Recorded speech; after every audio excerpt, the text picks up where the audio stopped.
Okay, Tom, this is the parting line of the Smoky 4 cannon. The blue segment is the cascabel end and the yellow segment is the breech side. The pin is positioned at 2 5/8 inches back from the parting line and 1 1/8 inches from the flange. So with this being an 8-inch pipe, it is 5 1/8 to the center of that hole. Got the concentricity features on both of these. Let's go to the swing view right here. I'm going to animate this. I'm going to grab a hold of the blue piece and I'm going to swing it into position based on the existing pin configuration. Boom, it hits. You can see the interference until it seats. You go to a wireframe here, it'll better illustrate that. You can see through the pieces. Grab the blue one, and as we swing it out, you can see the overlap, that little parallelogram right there.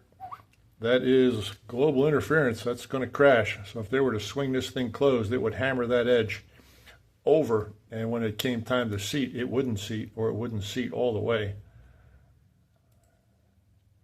So that is with the pin in the existing configuration. And it would be 2 inches from here to here. And this little land area right there is considered the parting line.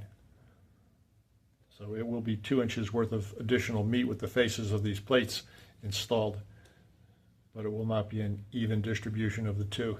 Shouldn't matter, so long as you know it's an overall height of 2 inches, that's great. Let's open this piece up here and show you what that looks like.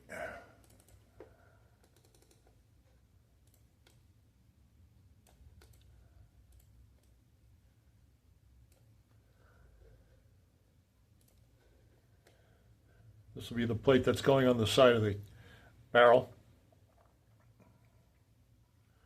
These little channels here are for the shoulder screws that are going to hold the handle on. The handle will sit flush in here so that when they're done discharging the shells, the handle will pivot out and they'll pull it straight out. It can go in 180 degrees opposed, and it's positioned vertically like that so the loader doesn't swing down from gravity and hurt their fingers.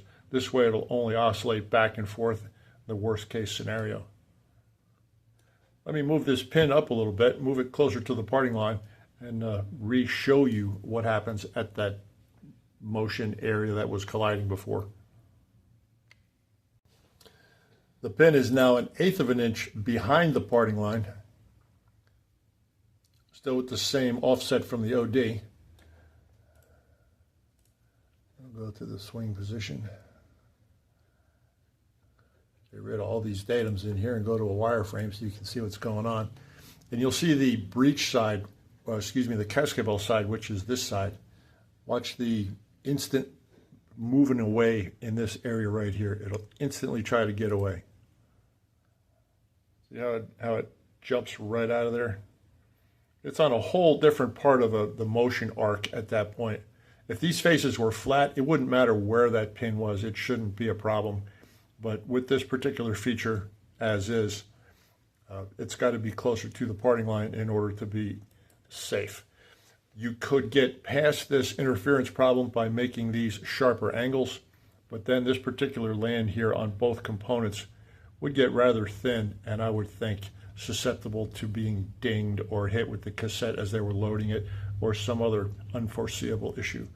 So keep that in mind. This is 1/8 of an inch away from the parting line, 1/8 of an inch towards the cascabel end. So it's not moving towards the muzzle, it's moving towards the ball on the end of the barrel.